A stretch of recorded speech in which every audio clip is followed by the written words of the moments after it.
1er décembre 1922. Tout ce qui est accompli dans la divine volonté est universel et rejoint toutes les générations. Je méditais sur la passion de mon doux Jésus et je commençais à ressentir ces douleurs telles qu'il les éprouvait.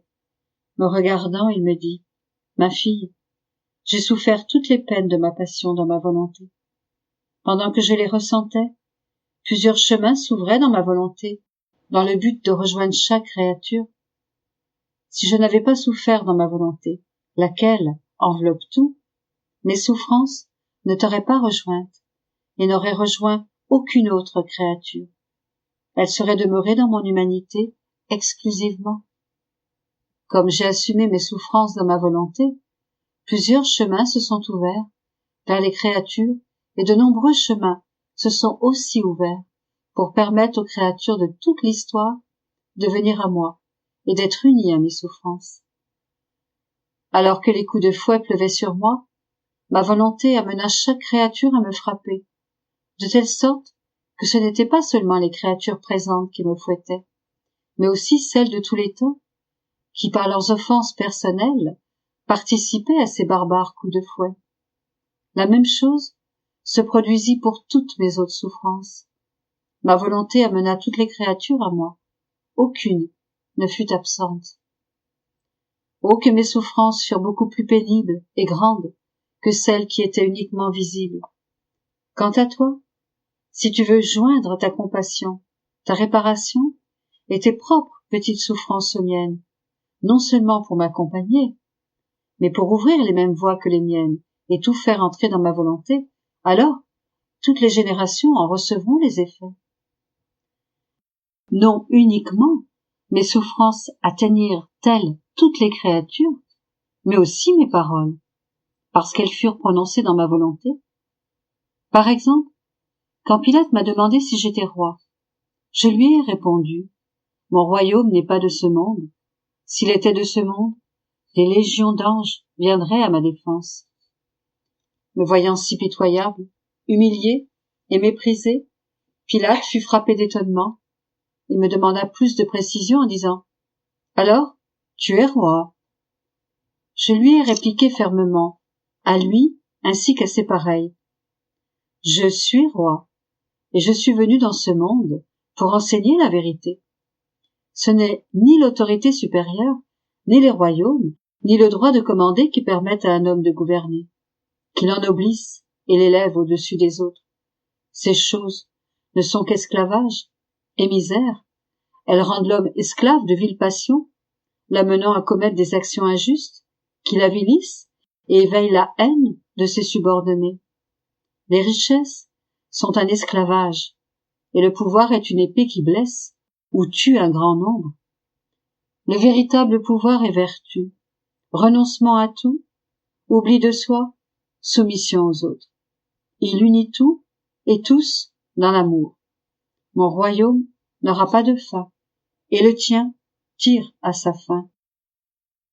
J'ai fait en sorte que ces paroles, prononcées dans ma volonté, rejoignent les oreilles de tous ceux en position d'autorité, afin qu'ils puissent connaître le grand danger dans lequel ils se trouvent. Elles furent un avertissement à ceux qui aspirent aux honneurs et au pouvoir. «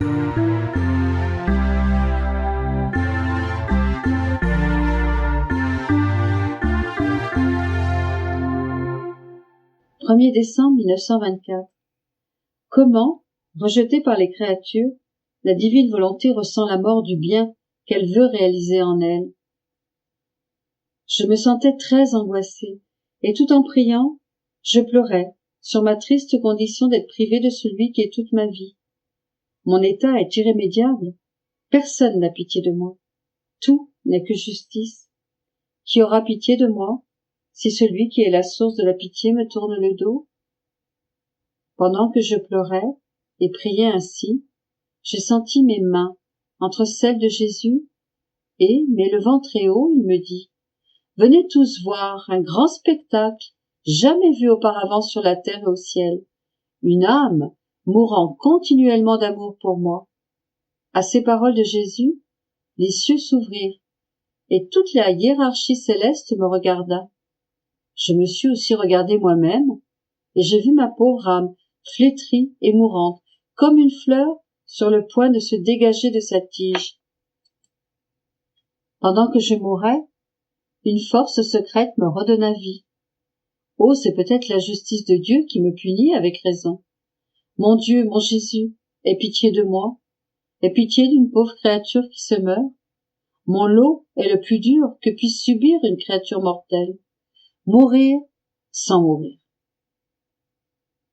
Par après, mon doux Jésus me prit dans ses bras presque toute la nuit, pour me donner de la force et m'assister dans mon agonie. Je croyais qu'il aurait finalement pitié de moi et m'amènerait avec lui, mais en vain.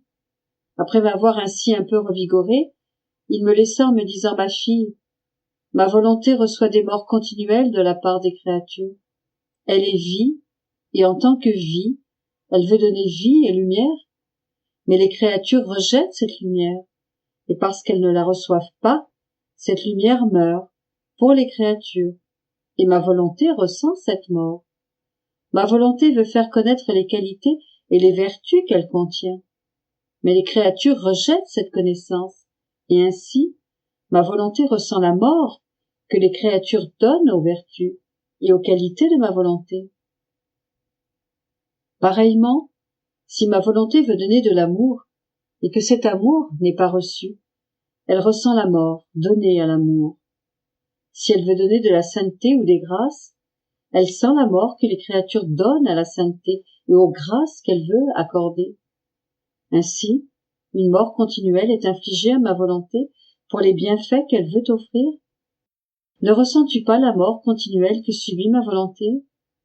Parce que tu vis en elle, il est comme naturel que tu ressentes ces morts et que tu vives dans un état continuel d'agonie. En entendant cela, je lui dis: Jésus, mon amour, les choses ne me semblent pas ainsi. C'est la privation de toi qui me tue, qui m'enlève la vie sans me faire mourir. Il me répondit: c'est en partie la privation de moi, et en partie ma volonté qui, te tenant absorbée en elle, te fait participer à ses peines. Ma fille, la vraie vie dans ma volonté implique que la créature qui vit en elle partage les peines qui me sont infligées par les créatures. «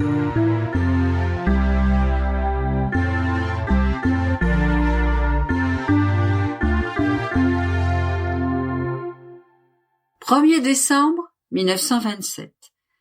Marie est parvenue à aimer la divine volonté plus que l'humanité elle-même de son Fils Jésus.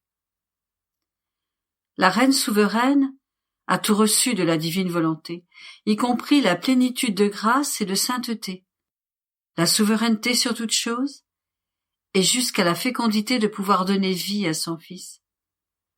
Tous les actes de la Reine Mère, accomplis dans la divine volonté, sont en attente, car ils veulent la continuation des actes de la créature dans la divine volonté. J'étais entièrement privée de mon plus grand bien, Jésus, et j'avais beau le demander, je ne le trouvais pas. Ma torture et mon amertume étaient inexprimables. Mais après de longs jours de martyre et d'abandon dans ce divin fiat, mon bien-aimé Jésus se manifesta en moi et me dit: ma fille, j'attends de toi la même force d'esprit que celle de la céleste dame souveraine qui est parvenue à aimer la divine volonté plus que l'humanité même de son Fils Jésus. Que de fois la divine volonté nous a commandé de nous séparer, et j'ai dû partir loin d'elle, et elle a dû rester là, sans pouvoir me suivre, et elle est restée avec une force et une paix telle qu'elle a fait passer le divin fiat avant son propre Fils. Si bien que, ravi par une telle force, le divin fiat a dédoublé le soleil de ma divine volonté, et il est resté centralisé en elle, tout en étant centralisé en moi-même. Le soleil était dédoublé, mais la lumière restait une, se prolongeant, sans jamais se séparer d'un centre ou de l'autre. La reine souveraine avait tout reçu de ma volonté. la plénitude de grâce, la sainteté, la souveraineté sur toute chose, et jusqu'à la fécondité de pouvoir donner vie à son Fils. Elle lui avait tout donné et ne lui avait rien refusé. Ainsi, lorsque ma volonté voulait que je parte, avec une force héroïque, elle rendait à la divine volonté ce qu'elle avait reçu. Les cieux étaient stupéfaits de voir sa force et son héroïsme. Ils savaient bien qu'elle m'aimait plus que sa propre vie. C'est ainsi que je voudrais voir la petite fille de ma divine volonté, forte, en paix et héroïque, qui rend son Jésus à ma volonté lorsqu'elle veut que tu en sois privé. Je ne veux pas te voir abattu et triste, mais avec la force de la maman céleste. Et tout comme pour la souveraine dame du ciel, la séparation était extérieure et apparente, mais qu'intérieurement, ma divine volonté nous maintenait fusionnés ensemble et inséparables. Il en sera ainsi pour toi. Ma volonté te gardera fusionné en moi, et nous accomplirons ensemble les mêmes actes, sans jamais nous séparer. Après quoi, j'ai poursuivi mes actes dans le divin fiat, et sentant que je ne les faisais pas bien, j'ai prié ma maman céleste de venir m'aider, afin de pouvoir suivre cette suprême volonté qu'elle aimait tant, et dont elle avait reçu toute la gloire et la grandeur qui se trouvait en elle. Et je pensais à cela lorsque mon Jésus se manifesta en moi et me dit « Ma fille, tous les actes que ma reine-mère a accomplis dans ma volonté sont en suspens, car ils veulent que la créature continue ses actes dans ma volonté. Ainsi, tous les actes que tu accomplis dans ma volonté sont ces actes en attente qui viennent t'aider et t'entourer pour te servir. Certains t'apportent la lumière, d'autres la grâce, la sainteté, et certains l'acte lui-même que tu accomplis, afin d'avoir la continuation de ces actes nobles, saints et divins. Ces actes sortent de Dieu, et la créature qui les reçoit s'en rassasie de telle sorte que, incapable de les contenir tous, elle les répand à son tour et donne ses actes divins à son Créateur. Ils forment alors la plus grande gloire que la créature puisse donner à celui qui l'a créée. Il n'existe pas de bien qui ne provienne de ces actes accomplis dans la divine volonté. Ils mettent tout en mouvement, les cieux, la terre et Dieu lui-même. Ils sont le mouvement divin dans la créature. Et c'est en vertu de ces actes que la souveraine dame céleste a fait descendre le Verbe sur terre. Elle attend donc la continuation de ces actes pour que Dieu s'émeuve et que notre suprême volonté vienne régner sur la terre.